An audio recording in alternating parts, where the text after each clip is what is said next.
fun with today's tutorial because we're going to be creating our very own Christmas cards. I'll be showing you exactly how to do this, breaking it down into the steps that I've used, and you can simply follow along from home. To start with, we're going to need a piece of card or paper. I would always say try to go for something a little bit thicker. I'm actually using an acrylic textured paper, which is perfect for painting on, and I'm just going to fold it in half. So this is an A4 sheet, and then I'm just going to carefully fold it in half and then really push it down on the edge. Now what I like to do with the edges is just take something like a ruler or something with a sharp hard edge. I'm actually just going to use a palette knife, and I'm just going to run this right over the edge, pushing down quite hard on it, and this will just help you get a nice crisp edge with your card. You can also decide if you want your card portrait or landscape.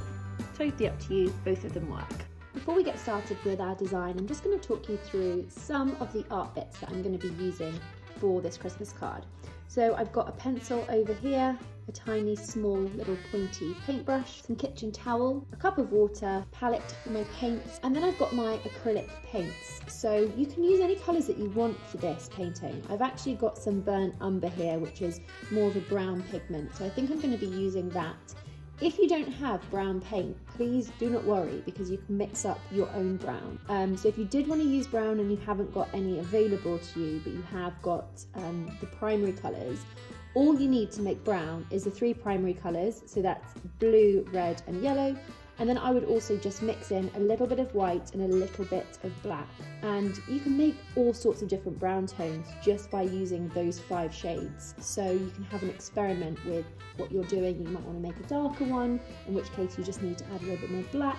You might want to make a slightly lighter one, more white. So have an experiment with your brown tones if you do want to use it and you haven't got brown paint in your kit already. I'm just going to start with my pencil so I can sketch in the design of my Christmas card. So I'm going to be doing Rudolph's face, but in a really kind of simplistic, stylized way. So I'm going to break this down for you now. Remember, this doesn't need to be really neat, it doesn't need to be symmetrical. I think there's actually quite a lot of charm when something has a bit of character and it's not completely neat. So please don't worry if yours isn't. All I'm going to do is I'm going to start by doing the eyes, just because I know that that's roughly where the middle of the face is. And all these simply are little curves. So I'm just going to do a little curve going that way, and then the same on the other side. So a little curve going that way. And this is where I'm going to have eyelashes coming down from. So again, I'm just going to do another curve for the first eyelash there, then another one there, and the same on the other side. First curve, second curve. So this always looks quite strange until we've got everything else in there, but those are essentially Rudolph's eyes.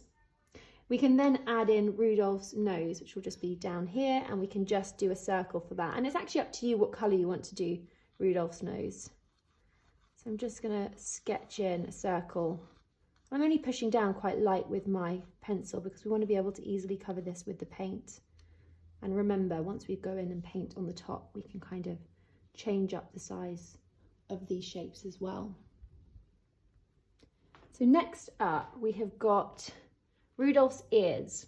So these actually come either side of the antlers, which will come up here. So I'm just going to do 2 they almost look like lemon shapes, but they're not full lemons. So I'm just going to do the top lemon shape, kind of coming off to the side slightly. And then I'm going to do the same on the other side. Almost a little bit like triangles, but more rounded. So that's Rudolph's ears. And then the antlers you can have some fun with. So these are going to sit in the middle here. So I'm actually just going to do a rounded edge for the antlers as they come to meet the head. So I'm just going to do 2 almost like bowl shapes at the top. Looks quite weird at the moment, but bear with me.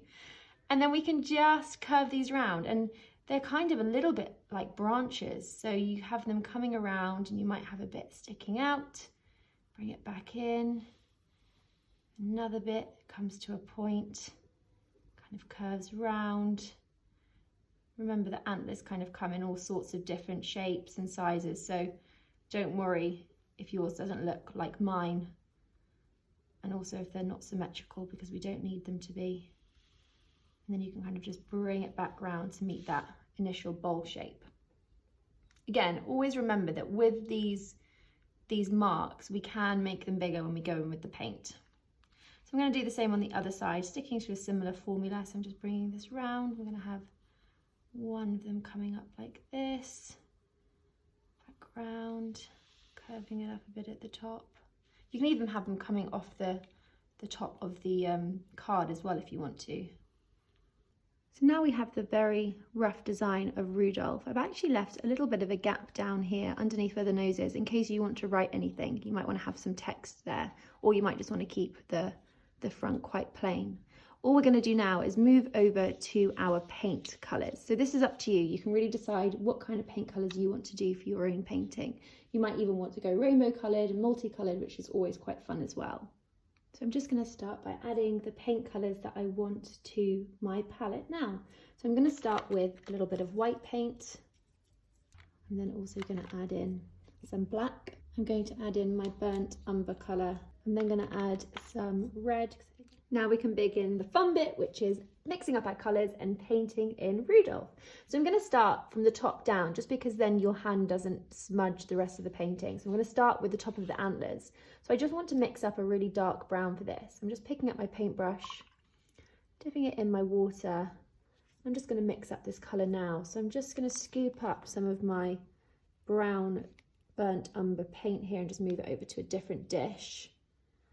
Just make sure you're mixing up enough paint as well that's going to cover all of your antlers. Now I like to add a little bit of white to this, just because white paint helps make the paint a little bit more opaque, so less see-through. So I'm just adding in that white and mixing it in, so I get more of a kind of milk chocolate shade. And then I'm also just going to add in a little bit of black to darken it up. Now mixing up colours for me is super fun. You can experiment with all sorts of different shades. You can just keep adding and changing and mixing until you're happy. And remember, if you're ever not happy with a colour, you don't have to use it. You're not committed to using it. Just start again and mix up some more shades until you are happy. And I'm just going to start filling in those antlers. Again, this is your opportunity to change up the shape. You can add a little bit of wobble, whatever you want to do. Just enjoy this bit. This is the fun, relaxing bit, just kind of colouring in the lines that we've already created.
As soon as you've finished filling in the antlers, we can now move over to the ears. So I'm actually just going to change up the colour of my brown slightly.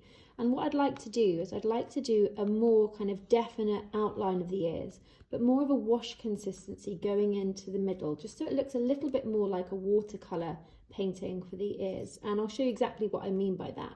I'm just going to start by changing up my brown colour slightly, just because I want it a little bit lighter than my antlers. So I'm just going to scoop up some of this antler colour that I've got, and I'm just going to add a little bit more white to it, and I'm also going to introduce a little bit of red as well. I'm going to give it a good mix and see what colour I come up with.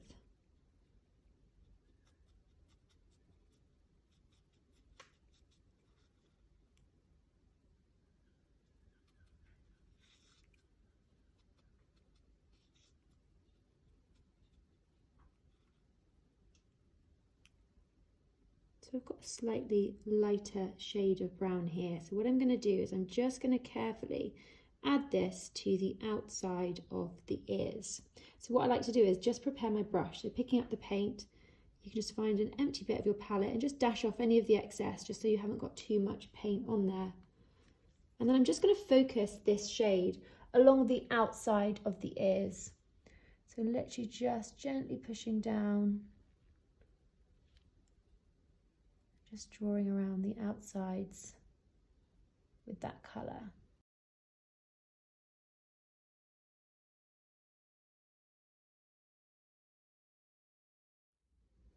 Now all I'm going to do is add some water to this mixture. So I'm just going to add a couple of drops just to thin it down slightly. I'm not going to go in with too much paint on my brush, but I just want to add a kind of wash consistency. So just taking this, I'm just going to start almost just painting in around the insides of these ears where we've just marked. And you'll see it's just a little bit thinner. Paint is slightly thinner. So it almost looks like a little bit of an ombre effect. And I'm going to do that on both sides. So that's just taking this slightly thinner paint and just painting inside the ears. You can be quite slapdash with this. I think it's quite nice to be a bit stylized. And then as soon as you've done that, what we're going to do is we're just going to do the same thing again. So we're going to water down this paint even more. So I'm actually just going to pick up some water on the end of my brush and just mix it into another area of my palette so it's really, really thin. There's actually not that much pigment of paint in this. What I would then recommend doing as well is just dabbing off any of the excess on your kitchen towel, and then you can just kind of go in with a very light watery consistency on your brush, and you can just fill in the rest of the ear. Now the great thing about this technique is if you don't like it, what you could always do is try it, leave it to dry, and then just simply paint over it. You can just do either a block colour for the ears, or you might want to do a kind of little pink inside of the ears. It's completely up to you. I always say it's quite nice to give it a go. You can always practice it as well on a piece of spare paper or card or anything like that.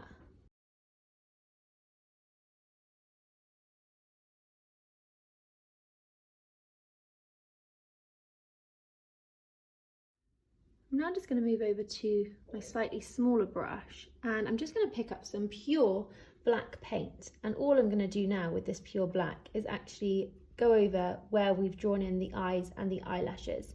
So again, I'm just making sure I haven't got too much paint on my brush, and then I'm just going to go ahead and just carefully overlap that pencil mark that we've already made.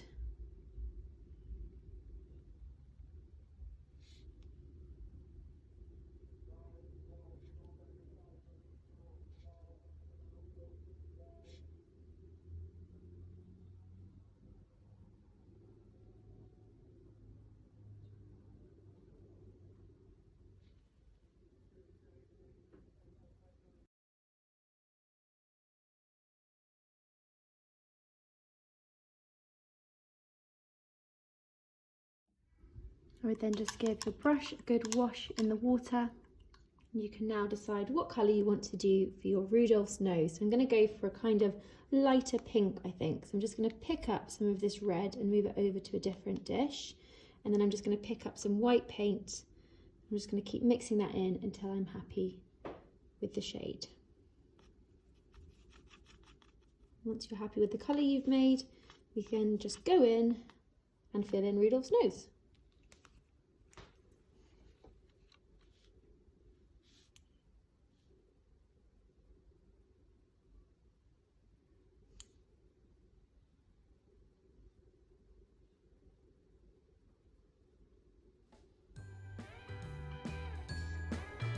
And there you have your very simple Rudolph illustration handmade card.